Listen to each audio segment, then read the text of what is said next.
All right, hello everyone. Okay, so previously we talked about Aquinas and why, in some cases, war might be morally justified.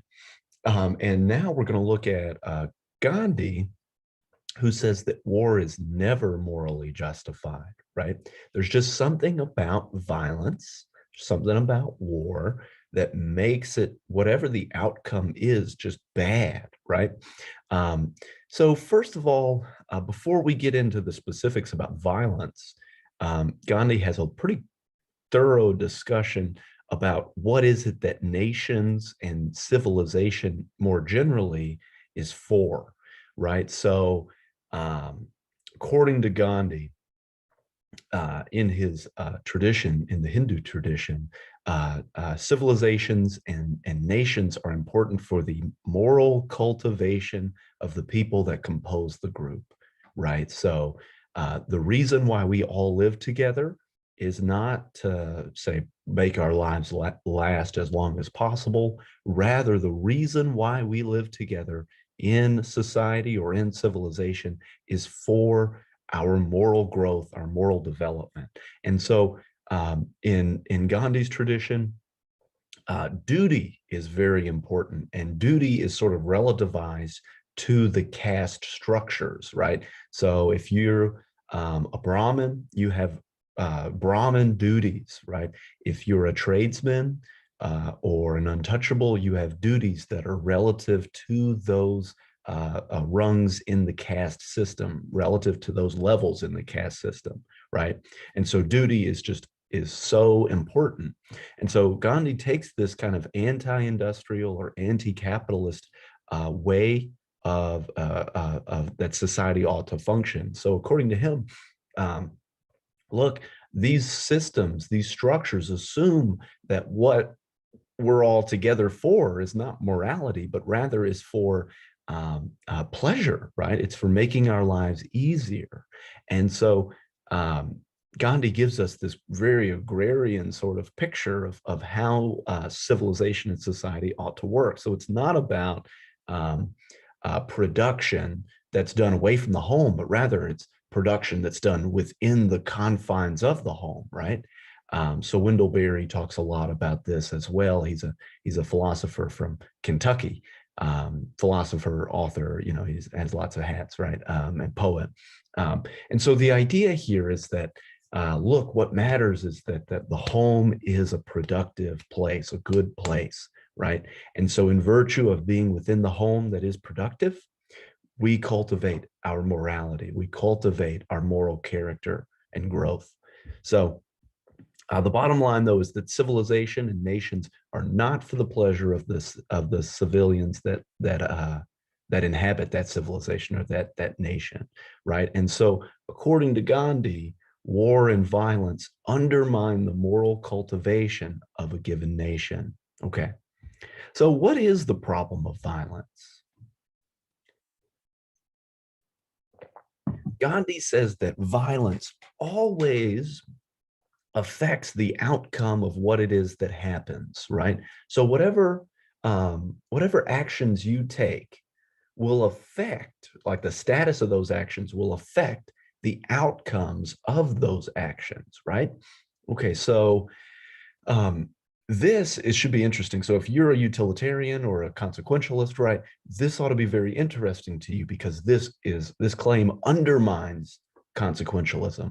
Well, how come? Well, according to consequentialism and utilitarianism in particular, all outcomes and all values are reducible to a single value. So friendship, right? Relationships, virtues are all reducible in some way to some single overall or underpinning value. So, for instance, according to Mill, it's pleasure, right?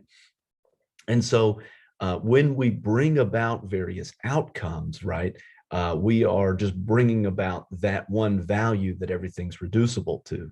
But here, Gandhi's saying is that the actions that we take to achieve those ends or those outcomes can affect the moral status of those outcomes, right?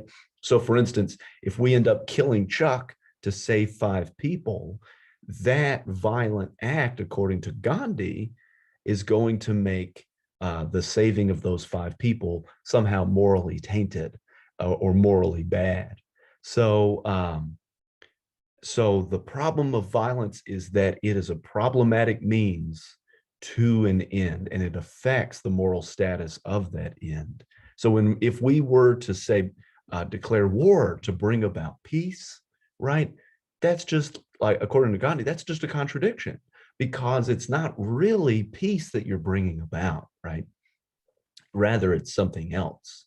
So violence can never be used as a means to peace, because violence sort of taints the moral status of the peace that follows.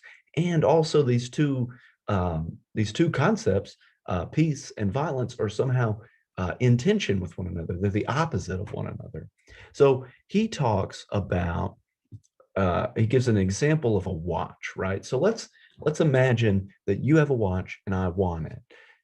What I do to get that watch from you is going to affect my having the watch, right?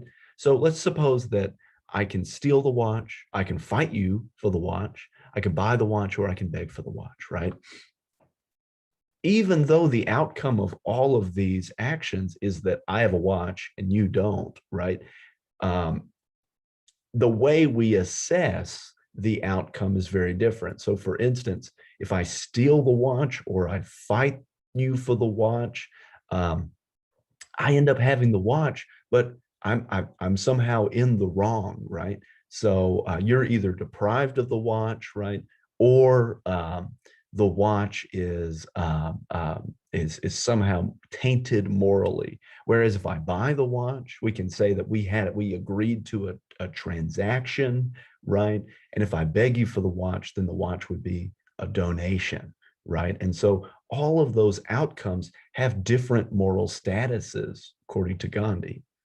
So even though all 4 of these outcomes look the same, the means or the actions that we did to bring about those outcomes makes them better or worse.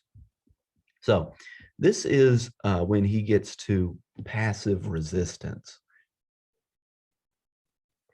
So rather than doing things that are violent to bring about the outcomes that you want, right? So if you want civil liberties, rather than destroying things or hurting people to bring about those outcomes, we need to engage in what's called passive resistance. And this is a way of using the violence of various oppressive groups against those oppressive groups, right? This sort of method had a lot of influence on Martin Luther King. And so the idea here is that, look, for example, we go on a hunger strike, right? So we don't eat in order to influence the oppressive powers that be into doing what it is that we want to give us civil liberties. So it's a method of securing rights by way of our own personal and individual suffering, right? So if you have enough people passively resisting some sort of oppressive system, right, this will move the system to respond to our suffering by ceasing to be so oppressive, right? And so given enough time, right, this takes a very long time, according to Gandhi, given enough time, we can change the system for good, right? We can change the system or gain the rights that we want.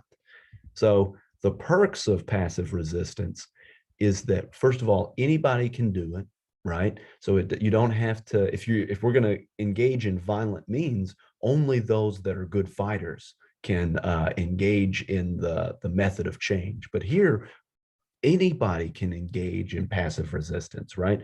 All you're doing is, say, fasting, right? And so it's not just the strong that can do it, but everybody can do it together.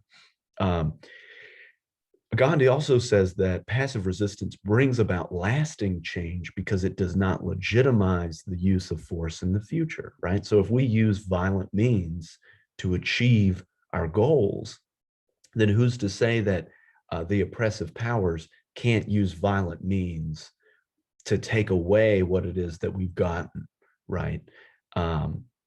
He also says that passive resistance can change the heart of the oppressor or the wrongdoer, right? Be like, oh my goodness, wow, these people aren't engaging in violence. I really am doing something wrong by, say, not giving them the right to vote or whatever. And then lastly, passive resistance is more open to coming to an agreement, right? Um, and so we may wonder if there's a group of passive resistance and an oppressive power, there's more room for conversation and there's more room for negotiation. Whereas when you're violent, say, um, whereas if there's violence used, the oppressive group is going to be less, is going to see you as an enemy and somebody not worth negotiating with, right? So anyway, so these are 4 reasons why passive resistance is a stronger way than using violence to take your means. But we may wonder, like, does passive resistance have its limitations, right? So we might ask, can it be used all the time, right? Are there some situations where violence is actually the only way to achieve some end, right? We may also wonder, what kind of international policy is this going to be, right? So imagine that instead of engaging with the Nazi regime in Germany in a war or in a violent war way, right?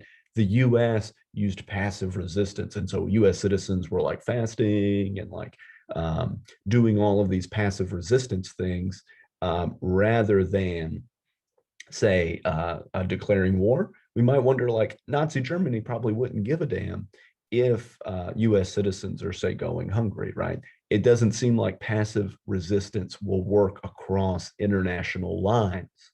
That's one valid criticism, I think. And then lastly, um, passive resistance is so slow, and it may be that we need changes now, say, and so violence is much faster, right? So there's so MLK talks about the problem of being patient, right? So the oppressive forces, those who have kept blacks from voting for so long, or whomever, um, uh, they say, be patient, we'll change it, just be patient, be patient.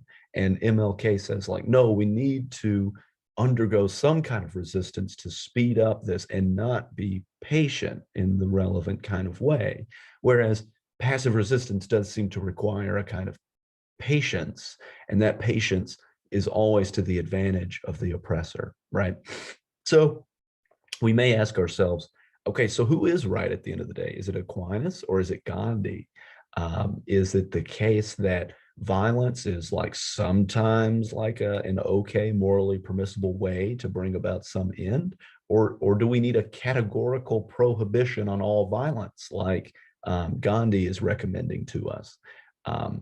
Here we may, I'm just going to leave you with this, we may wonder kind of with Steinhoff, right? So recall he's talking about torture, and that torture can be sometimes morally permissible, right? We don't need a categorical prohibition on all torture. Um, uh, but Steinhoff would say something like, look, the all-out prohibition of anything seems to be very morally suspicious. That in part because the categorical prohibition of anything precludes us from, say, using violence, a very small amount of violence to, say, uh, uh, you know, save all of humanity, in like a doomsday case, right? So there seem to be instances where violence is morally permissible, right? So suppose I have to kick one person in the shin, and if I don't do that, then all of a sudden, all of humanity is going to be wiped out by aliens, right? In that case, it seems like I just need to kick the guy in the shin. But since kicking the guy in the shin is a violent act, it seems like violence is sometimes morally permissible. So anyway, these are some thoughts to leave you with. I'm sure that you guys will have some sort of paper topic about comparing and contrasting Gandhi and Aquinas. But anyway, thank you all for listening to this lecture.